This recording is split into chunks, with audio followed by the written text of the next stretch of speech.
یعنی اس کتاب میں لا رطب ولا یابس الا فی کتاب مبین، کوئی خشک و تر ایسا نہیں جو کتاب مبین میں نہ ہو۔ فما من غائبۃ فی السماء والارض الا فی کتاب مبین، آسمانوں کے کوئی غیب ایسا نہیں، زمینوں کا کوئی غیب ایسا نہیں جو اس کتاب کے اندر موجود نہ ہو۔ تمام مغیبات سماوی اور ارضی اس کتاب کے اندر ہیں۔ یہ میں قرآن کی آیت پڑھ رہا ہوں، بسم اللہ، توجہ، سورہ نمل سے، وما من غائبۃ فی السماء والارض الا فی کتاب مبین، کوئی آسمانوں کا غیب ایسا نہیں، کوئی زمینوں کا غیب ایسا نہیں مگر وہ اس کتاب مبین میں موجود ہے۔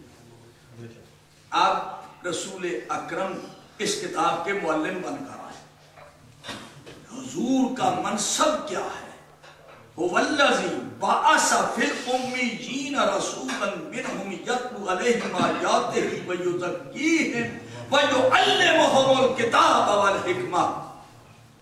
رسول اللہ کا منصب یہ ہے۔ اللہ وہ ہے جس نے رسول کو مکے والوں میں مبعوث کیا ہے، امیین کے اندر مبعوث کیا ہے، کس لیے کہ اللہ کی یعنی کتاب کی تعلیم دے،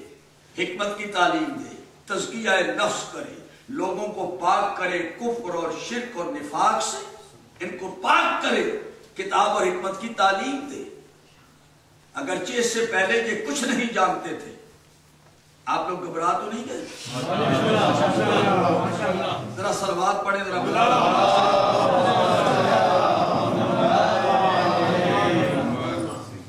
تو میں صرف آپ کی خدمت میں عرض کر رہا ہوں کہ جناب ختمی مرتبت حضرت محمد صلی اللہ علیہ وسلم پہلے ان کا مقام ڈٹرمن کرے، پھر امیر المومنین حضرت علی کا مقام پتا چلے گا، کیونکہ حضور نے فرمایا انا و علی من نور واحد، میں اور علی ایک نور سے، میں اور علی ایک نور سے۔ آپ منا رہے ہیں خانہ کعبہ میں حضرت علی کا ظہور، ولادت اور خلقت میں بڑا فرق ہے۔ ولادت اور ہے، خلقت اور ہے۔ حضرت رسول اکرم حضرت علی انوار پنجتن اول مخلوق ہیں یہ، اللہ کی ذات ہے قدیم، یہ اس کی اللہ کی خاص صفت، باقی سب حادث، سب مخلوق ہے۔ اب اللہ تعالیٰ نے حدیث قدسی میں جو فرمایا ہے کہ میں ایک چھپا ہوا خزانہ تھا، جب میں نے یہ چاہا کہ میں پہچانا جاؤں تو میں نے مخلوق پیدا کی اپنی پہچان کی خاطر۔ کنت کنزا مخفیا فابقت ان اعرف به فخلقت خلقا، میں چھپا ہوا خزانہ تھا، میرا کوئی ذکر کرنے والا نہیں تھا، کوئی جاننے والا نہیں تھا، کوئی تعریف کرنے والا نہیں تھا، کوئی عبادت کرنے والا نہیں تھا۔ میں نے چاہا کہ کوئی مجھے پہچانے، کوئی میری تعریف کرے، میں اپنی رحمتوں اور اپنی نعمتوں کے خزانے لوٹاؤں، تو میں نے مخلوق کا آغاز کیا۔ تو حضور آپ دیکھتے ہیں خالق اللہ ہے، مخلوق وجود میں آ رہی ہے، اور مخلوق کی خلقت آپ دیکھتے رہتے ہیں، چیزیں پیدا ہوتی ہیں اور بندے پیدا ہو رہے ہیں، بندے جا رہے ہیں، آ رہے ہیں، آپ کے سامنے جناب زمین کے اندر چیزیں اگ رہی ہیں، پھر خراب ہو رہی ہیں، نئے غلے آ رہے ہیں، نئے پھر میوے آ رہے ہیں، زمین میں خلقت کا سلسلہ یعنی اموات و حیات کا سلسلہ جاری ہے۔ آپ آبزرو کرتے ہیں کہ کیسے پیدا ہوتی ہیں چیزیں، کیسے ختم ہوتی ہیں۔ توجہ ہے آپ کی؟ تو اللہ تعالیٰ نے سب سے پہلے کس کو پیدا کیا؟ حضرت علی علیہ السلام کا ظہور ہوا خانہ کعبہ میں، خلقت پہلے ہو چکی ہے۔ اب میں برادران اہل سنت کی کتابوں سے حوالہ دے کے بات کرنا چاہتا ہوں۔ صلوات پڑھے بلند دیکھیے حضور، یہ کتاب بہت پرانی ہے، یعنی بہت پرانی 1000 سال پہلے کی لکھی ہوئی کتاب ہے یہ،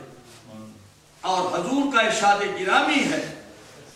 یہ بیروت کی چھپی ہوئی کتاب ہے، مناقب امیر المومنین حضرت علی علیہ السلام، اور حضور کا قول کنت انا و علی نورا بین یدی اللہ، یہ عنوان ہے، میں اور علی نور تھے اللہ کے حضور، اللہ کے حضور ہم نور تھے۔ اب اس کے تحت جو حدیث آئی، اب اس کے راوی، آخری راوی کا نام لے کے بتا دیتا ہوں کہ سلیمان اس کے راوی ہیں،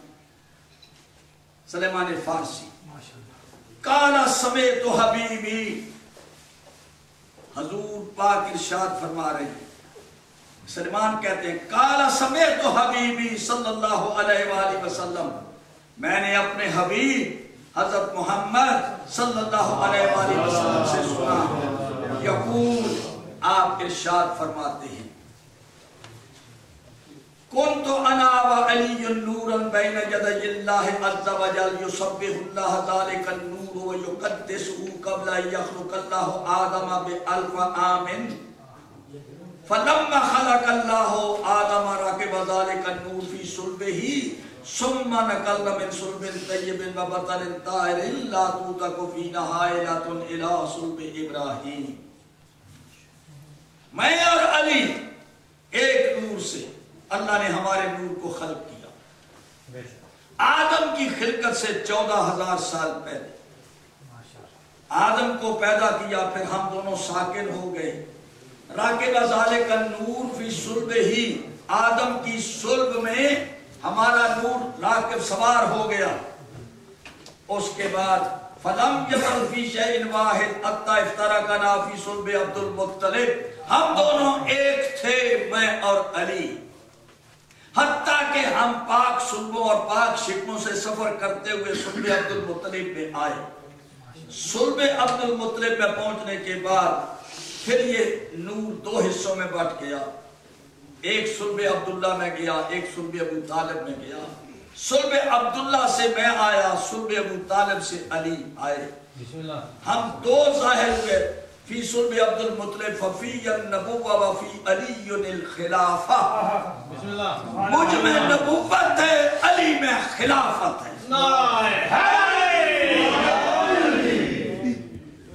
حضور اس کے بعد دوسری روایت ہے،